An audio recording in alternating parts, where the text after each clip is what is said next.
it is I, your Supreme Overlord, Fanny Vanilla. We are on episode 9 of GQuuuuuuX, and this episode made me do the Jackie Chan meme. You want to talk about epic crossovers and multiverses?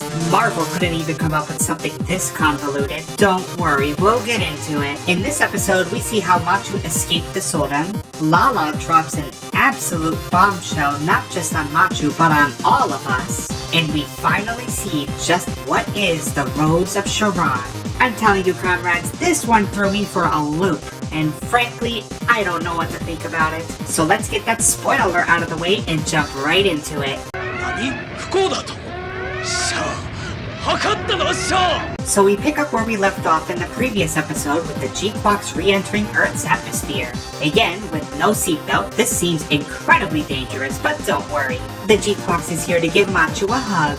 I wasn't expecting those to actually be hands. Those Jinchi artists are gonna have a field day with this one. But as the Gundam is free-falling, Machu realizes there are no parachutes. So we get our first look at what I'm going to say is the GQuuuuuuX's core fighter. The fighter ejects from the Gundam and zips away only to crash over the mountains. Why couldn't it sustain flight and land safely? Don't know. But as it crash lands, we see a very familiar face who needs no introduction. Lala Soon. Damn, Lala is looking great without that yellow smock. And we've got to talk about the context of what Lala's doing in this place. But we'll get into it. Just wait for it. Machu suddenly wakes up and finds herself in a bed with a pair of maids tending to her. Kanchana and Vani. No relation. They talk about a mistress who they must inform that Machu has woken up. Machu is told by Kancha that they're in the Kabas estate. Now at first I'm thinking, damn, Lala has made it big in this universe. A pair of maids, a whole estate to herself. I'm impressed. Truly you have escaped your fate in the original Universal Century. Right? After a 5-second shot of Machu's feet, Machu is up and about, realizing gravity on Earth is much like gravity on the colony. She then remembers that she's on Earth, so perhaps she could go look at the sea. But instead, all she gets is a view of mountains and forests. As Machu basks in the Rio sun and sky, we get a flashback of just what happened to her on the Sodom. Komoli came to give Machu her stuff back, but with some restrictions. With them being on a military vessel, her cell phone isn't allowed to make phone calls. Even so, all texts are subjected to be monitored. Upon turning her phone on, she is bombarded by notifications of missed calls and messages, including several from her mother. After telling Machu how much trouble she's in, and assuming she only did clan battle to earn quick money, she offers her a bag of clothes, which Machu assumes is a Zeon uniform, and she even calls the uniform lame. But these are Komoli's own clothes. After getting dressed, Machu is brought to Shalia's quarters, with Komoli leading the way. Pause!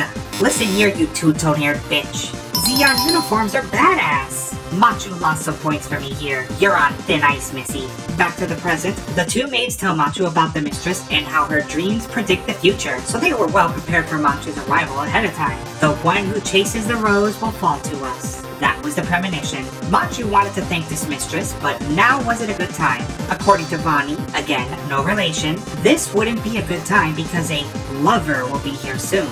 We then see an unknown Zeon soldier arrive at the estate. Machu begins to question just what sort of place is this? At this point, I was thinking, okay, so Lala's rich and has a Zeon lover. It's no big deal. It's just a big-ass house with a bunch of maids. She's still rich, right? It'll all come together very soon, don't worry. With the sight of armed guards, Machu asks bluntly if they're being held against their will. For the two maids, they're just there as maids. They're well fed, they have clothes, and it certainly beats living out in the town with all the beggars. We then flash back to Machu's meeting with Shalia, and it's an interesting one. He tells her that she should be grateful for being born on Side 6. During the 1-year war, half of the total population died, including Earth and space. And the ones who survived became homeless refugees, which would explain Neon's refugee status. Because so many died or were displaced, a war like this should never happen again. When Machu thinks to herself, Shalia already knows what she's thinking. New type stuff, of course, though she still doesn't know what a new type even is. Shalia then begins to let out some sensitive information, which caught Komoli off guard, but he doesn't care. The Sodan is on a mission to Earth, providing security for a military facility. Shalia then asks what does Machu know about Shuji, but when she thinks to herself about Shuji's whereabouts, Shalia says he is missing along with the Red Gundam. Again, this is classified information, so Komoli doesn't like this being said, but Shalia does not care. Hearing Shuji's voice in Machu's head, he hears a familiar phrase, the Rose. He connects this to the Rose of Sharon. Komoli's about to freak out, but Shalia silences her with a raised hand, and we finally get a glimpse to see just what the hell this rose is. This phenomenon appeared out of nowhere between the moon and the earth during the One-Year War. A strange and mysterious object that shouldn't exist in this world, yet Zeon saw it as a key to the future. So they captured it and took it to Granada. When I first saw this, I was thinking, pause, wait a minute, I've seen spooky green lights in space before. Is this the Psychomu T thing from Char's counterattack? Well, I wasn't too far off, but again, just wait for it. After thinking of Shuji's words again, Shalia's prying new type mind hears it and hears the Rose is on Earth. Now with a heading, they're already on their way to Earth, so they're on the right track. Later on, Machu suddenly gets a text from an unknown sender, telling her instructions on getting out of the cell and to the GQuuuuuuuX. With the sudden activation of the Gundam, the Sodan's bridge is alerted. The captain was about to order the ship's mobile suit doors to be sealed, but Shalia belays that order. He's been monitoring the text messages and is curious to know where this will lead them, so they will let the GQuuuuuuX go and follow the Gundam. I know I've said this before, but Shalia Bull is super calculating and his motives are still a mystery. Is he truly trying to be this good guy? Or is he secretly the villain in all of this? It's going to be a wild finish in this series, and I hope we get an answer to where Shalia's allegiance truly lies. Back in the present day, we find out a little more about the estate. When Machu is walking during the late hours in a corridor, a pair of girls come out of a room, recognizing her as the mistress's house guest. Alright, so maybe Lala is the mistress that runs a brothel? She's a new type pimp? Well, not quite. Some things never change for Lala, and we'll find out very soon. Machu eventually meets up with Lala and thanks her for saving her and for her hospitality. She then realizes something. She feels like she knows this woman from the Kira Kira. Lala wonders why Machu has come to the estate. The Rose isn't here. When asked about her visions of the future, Lala only says that what she sees is on the other side. Get ready, comrades, because shit is about to get multiversey. Lala sees herself on this other side, and that Lala is in love. Not some sort of one-night stand love that is paid for, but love with a Zeon officer who buys her freedom and takes her far away from the shackles of the brothel. Yeah, you're hearing this right, comrades. We have ourselves a multiverse storyline in Gundam. But wait, not convinced yet? There's more! She goes on to talk about her time with this Zeon officer up in space. She was prepared to fight for him and knows that eventually she will die for him. This whole scene is very reminiscent to Lala and Amuro's new type floaty moments. She even says that the Zeon officer will eventually die to the Federation's white mobile suit, and Zeon loses the war. Machu thinks of him as the bad one, but Lala quickly corrects her. In the end, she fell in love with both of them. But it doesn't end here. She even meets this officer over and over and the cycle continues. The white mobile suit always kills him.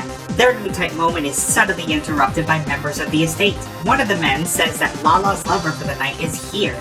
Pause. So she's only a mistress in the sense that she's probably the brothel's top earner? Which means she's still living her ill-fated life of being a prostitute in a brothel. Oh, say it ain't so. I bet you that tantric new type sex probably hits different. With Machu being the house guest, the pimp sees her as a possible earner who could make a lot of money. But still, Zeon has already been notified and they will be arriving in the morning. By Lala's orders, the two maids are looking to break Machu free from the estate so she can escape. They also have a favor to ask of Machu, for her to take Lala away from the brothel. They feel that she deserves better, and rightfully so. Then, the entire estate was set on fire as a distraction for the escape. A really big fire. This was enough for Lala to drag Machu to the GQuuuuuuX's core fighter. Machu tries to convince Lala to come with her, but she has other plans. She refuses to go, hoping that her dream of the Zeon officer saving her will come true. The GQuuuuuuX takes off, leaving Lala behind with the pimp. who shot her hair ties off. This is probably the most Lala thing to do, staying behind for a fleeting dream that may or may not come true. Honestly, I might throw something if Char gets a happy ending with Lala and all the zombies die. Some time passes and the core fighter is now over the ocean, the very thing that Machu had always wanted to see. But with the Gundam underwater, how would they get to it? Turns out this core fighter isn't just for space and air, it's a submersible too. Eventually they find the GQuuuuuuX resting on the bottom of the ocean, and what was behind it I absolutely did not see coming. That silhouette I know from anywhere. Hana calls the giant object the Rose, and inside the Rose was a body. Lala's body. I told you we were getting into some multiverse shit. Once the GQuuuuuuX docks with the core fighter, it uses inflatables to rise back up to the surface. Shalia's plan worked perfectly to trail the Gundam. The Soren descends upon the water and it brought some friends. Would you look at that? It's a mad angler and a pair of gods. Where's my beloved baby boy at guy? With the GQuuuuuuX once again recovered and now the Rose of Charon in his possession, we finally see just what this big silhouette was. Like raising the fucking Titanic, the Soren begins to hoist the object up. Is that the freaking out meth? What the hell is it doing here? And why is there a dead Lala inside? Shalia, explain. He says it's not something created by Zeon. It was a specialized mobile armor that never made it past the development stage. But here it was before them. Within the Rose of Charon, a girl remains in eternal sleep. A new type from the other side. Someone Char may have saw during Solomon. Holy moly, comrades, I did not have Multiverse Lala in this series on my bingo card at all. I knew this show was going to be an alternate universe, but I did not expect it to bridge universes together. Sure, Turn A kind of did it, but this is way more direct. So does this mean GQuuuuuuX UC is canon to the original UC timeline? When Lala gets killed by Amuro, is that when she appeared as the Rose of Charon like during this timeline's 1-year war? Multiverse shit confuses the fuck out of me. So I won't lie, this episode gave me a headache. I did enjoy seeing Lala and I liked the presentation of her. More ways than one. But I've got a sneaky suspicion that this isn't going to end in one season. There's so much more story to tell with the possibility of only 3 episodes left. Shit is about to go down. Anywho, comrades, that's the video. Please let me know what you think down below. What did you think about this multiverse plot twist? What are your thoughts on Lala in this universe? And how is all of this gonna unfold? I mean, the next episode is called Yugmamenthro Blockade, and we get a glimpse of the Solar Ray, Big Zams, Cassilia, Giran, even Nyan in a normal suit. So much is about to happen. Come on, GQuuuuuuX, don't witch for Mercury this up. You started out weird with those clan battles, but you've got a chance to finish strong. Until next time, comrades. Bye! Congratulations, you made it to the end. The cringe is over, unless you want more. Do it. Click those videos in the box.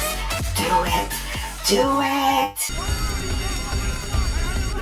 I thought they were only gonna set fire to the storage shed. Well, the bigger the commotion we raise, the better.